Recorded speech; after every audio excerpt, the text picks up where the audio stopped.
ఒకసారి అంబేద్కర్ కోనసీమ జిల్లాకి వెళదాం. ఆ ప్రతినిధి సత్య మనకి లైవ్ లో సిద్ధంగా ఉన్నారు. సత్య, ఎండవేడిమి ఎక్కువగా ఉందా? క్యూ లైన్లలో ఓటర్లు ఎలా ఉన్నారు? ఇప్పటి వరకు సరళి ఎలా కనిపిస్తోంది మీకు? అంటే ఎండను సైతం లెక్క చేయకుండా కూడా పెద్ద ఎత్తున ఓటర్లంతా కూడా తరలి వస్తున్నారు. అందులోని మహిళలు ఎక్కువ వస్తున్నారు. ప్రస్తుతం మనం రాజోల్ నియోజకవర్గానికి సంబంధించి అంటే అత్యధికంగా చింతూరు అంటే మన్యం ప్రాంతంలో చింతూరులో 34.7% ఓటింగ్ శాతం నమోదైంది. సెకండ్ ప్లేస్లో మండపేట ఉంది. మండపేటలో దాదాపుగా 28.29% ఓటింగ్ నమోదైంది. మిగతా అన్ని చోట్ల కూడా 22-23%, ఆల్మోస్ట్ 24% మొత్తం అంతా కూడా కోనసీమ జిల్లా, తూర్పుగోదావరి, కాకినాడ జిల్లా. ప్రస్తుతం కడల గ్రామంలో ఉన్నాము.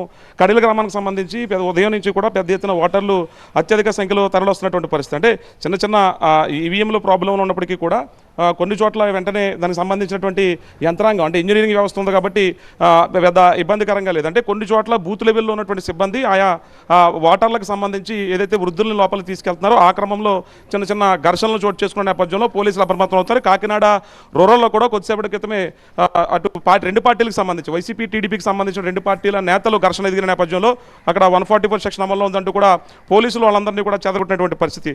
ఇక పిఠాపురం నియోజకవర్గం కీలకంగా అక్కడ 22.56%, ఇదంతా కూడా 11 గంటలకి నమోదైనటువంటి ఓటింగ్ ప్రక్రియ. అంటే పిఠాపురంలో కూడా పెద్ద ఎత్తున మహిళలు అంటే గతంలో ఎవరైనా వాహనాన్ని పంపిస్తే మాత్రమే ఇక్కడికి ఓటేయడానికి వచ్చేటువంటి పరిస్థితులు ఉండేవి. కానీ ఎవరికి వాళ్ళు స్వతహాగా మహిళలు కానివచ్చు, వృద్ధులు కానివచ్చు, వాళ్ళకి వాళ్ళే సొంత వాహనాల్లోనే ఓటు వేసేందుకు పెద్ద ఎత్తున తరలి వస్తున్నటువంటి పరిస్థితులు కూడా చూడొచ్చు.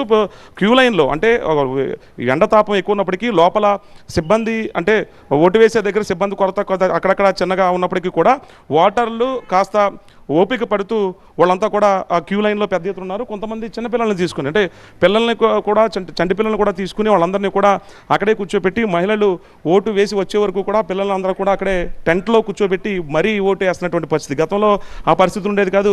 చిన్నపిల్లలు ఉన్నారు, నేను ఓటు వేయడానికి రాలేను అని చెప్పే పరిస్థితులు కూడా ఉన్నాయి. కానీ ఇప్పుడు అలాంటి పరిస్థితులు కూడా లేనటువంటి సందర్భాలు కూడా ఉమ్మడి తూర్పుగోదావరి జిల్లా వ్యాప్తంగా కూడా పెద్ద ఎత్తున ఓటింగ్ని నమోదు చేయించుకుంటున్నారు. అటు రామచంద్రాపురానికి సంబంధించి మొత్తం 30% ఓటింగ్ నమోదైంది. అక్కడ కూడా చింతూరు తర్వాత సెకండ్ ప్లేస్లో రామచంద్రపురం ఉంది. అలాగే మొత్తం తూర్పుగోదావరి జిల్లా 7 సెగ్మెంట్లకు సంబంధించి మొత్తం 23.57% అంటే 24.5% కూడా ఎక్కువగా ఓట్లు నమోదైనటువంటి పరిస్థితులు ఉన్నాయి. నేను కూడా ఒక పౌరుడిగా కొద్దిసేపటి క్రితమే ఓటుని వేసి బయటకు వచ్చాను. అంటే ఉదయం నుంచి కూడా దాదాపుగా 4 నుంచి 8 చోట్ల లైవ్లు ఇచ్చుకున్నప్పటికీ కూడా ఒక పౌరుడిగా నేను కూడా ఓటు హక్కుని వినియోగించుకున్నాను. ఒక టీవీ నేను ప్రతినిధిగా చెప్పుకుంటున్నాను. మొత్తానికి ఉమ్మడి తూర్పుగోదావరి జిల్లా వ్యాప్తంగా కూడా 24.5% ఓటింగ్ ప్రక్రియ ప్రస్తుతానికి ముగిసింది. ఎండ శాతాన్ని సైతం లెక్క చేయకుండా వృద్ధులు, మహిళలు పెద్ద ఎత్తున పోలింగ్ కేంద్రాలకు తరలి వస్తున్నారు.